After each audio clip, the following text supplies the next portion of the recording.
Em 2011 chegou na HBO Game of Thrones, a série que mudaria para sempre a história da televisão, nos apresentando momentos impactantes dentro das suas 8 temporadas.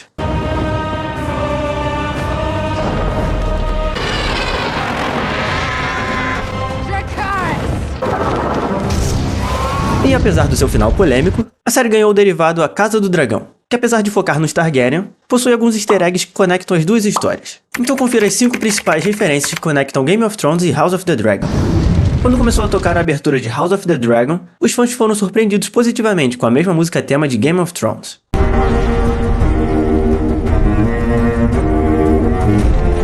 Nos lembrando que estamos de volta nesse universo. And winter is coming. A diferença entre as duas versões está somente no visual, já que em Game of Thrones a abertura explora o mapa de Westeros, enquanto em A Casa do Dragão somos apresentados a um resumo da história e da linhagem dos Targaryen. Essa trilha foi composta por Ramin Djawadi e nos coloca perfeitamente no clima da história, criando uma conexão emocional e narrativa entre as duas séries, o que acaba gerando uma expectativa maior em cima dessa nova série, nos fazendo questionar se veremos momentos tão impactantes quanto aqueles que vimos em Game of Thrones.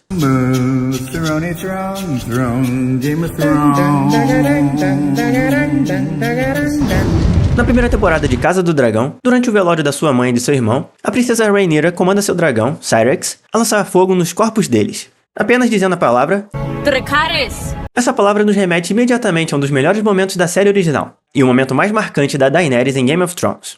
Na terceira temporada, Daenerys oferece um de seus 3 dragões ao senhor de escravos local, em troca de um gigantesco exército de soldados e escravos. Durante a negociação, ele a insulta constantemente no idioma alto-valeriano, acreditando que ela não entende a língua.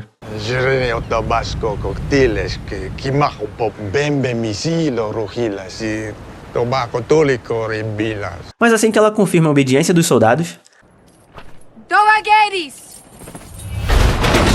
ela começa a falar fluentemente em valeriano. E é nesse momento que a personagem mostra toda a sua imponência com apenas suas palavras.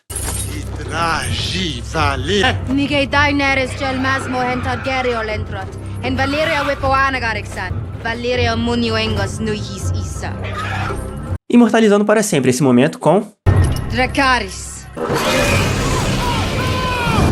Se você gostou de relembrar dessa cena, não esquece de deixar o like e se inscrever no canal para não perder o próximo vídeo de curiosidade da série Game of Thrones. No início da Casa do Dragão, vemos que Daemon fica encarregado da segurança da capital, e com isso ele cria a patrulha da cidade de Porto Real, mais conhecida como os Mantos Dourados. Junto com Daemon, eles instauram uma nova era de brutalidade entre os moradores da cidade, causando diversas atrocidades por toda parte, onde muitos criminosos foram punidos, mas cidadãos comuns também foram atacados para demonstrar a força da patrulha. Mas 200 anos depois, essa patrulha continua ativa, permanecendo com a sua essência cruel e corrupta, já que foi durante o comando de Janos Slynt que todos os bastardos de Robert Baratheon foram executados, independente da idade. E também foi por ele que Ned Stark foi traído e preso, o que acabou resultando na sua morte no final da primeira temporada de Game of Thrones. Sir Ilyn, bring me his head. Logo no primeiro episódio da série, descobrimos o real motivo que Aegon o Conquistador teve para dominar os 7 reinos de Westeros. Durante o episódio, o rei Viserys conta para sua filha Rhaenyra que Aegon teve um sonho que previu o fim do mundo a partir de um terrível inverno. But ambition alone is not what drove him to conquest. It was a dream. Assim como os Stark sempre avisaram. Winter is coming. E que para o mundo sobreviver, um rei ou rainha Targaryen deveria estar ocupando o Trono de Ferro para unir o reino contra essa ameaça. Porém, no final de Game of Thrones não foi bem assim, já que o reino não se uniu, nem havia um Targaryen no trono e mesmo assim eles conseguiram impedir o inverno. Mas ainda de acordo com Viserys, essa história foi passada de rei para rei por gerações, sugerindo que os Targaryen sabiam sobre a ameaça dos White Walkers, mas que esse conhecimento acabou se perdendo ao longo das décadas.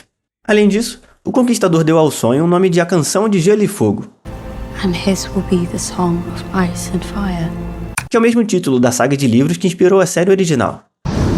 Durante a primeira temporada, o rei Viserys está sempre em posse de uma lâmina muito familiar para os fãs de Game of Thrones. Conforme mencionado por ele, essa lâmina foi forjada em aço valeriano e pertenceu a Aegon, o Conquistador. Mas após a sua morte, ela acabou se perdendo ao longo dos anos.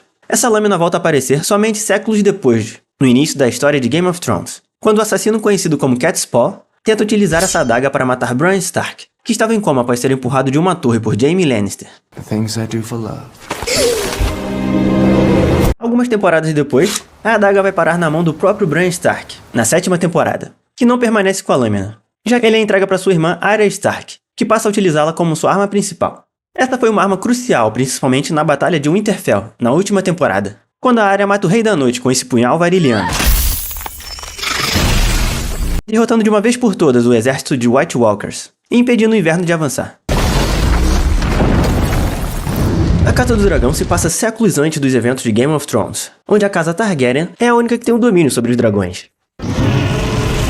Essa história foi relatada no livro Fogo e Sangue, onde a história começa com Aegon o Conquistador, e segue narrando as gerações Targaryen, até finalmente chegar no evento que quase destruiu a dinastia da família, uma guerra civil entre os irmãos Rhaenyra e Aegon, que ficou conhecida como a Dança dos Dragões. Toda essa história dos Targaryen você pode conferir no link abaixo ou no QR Code aqui na tela. Essa segunda temporada de Casa do Dragão estreou junto com a série The Boys, e assim como Game of Thrones, The Boys também possui uma série derivada chamada Gen V, que você pode conferir mais curiosidades nesse vídeo aqui ao lado. Mas antes, comenta aqui se você gostou do final de Game of Thrones.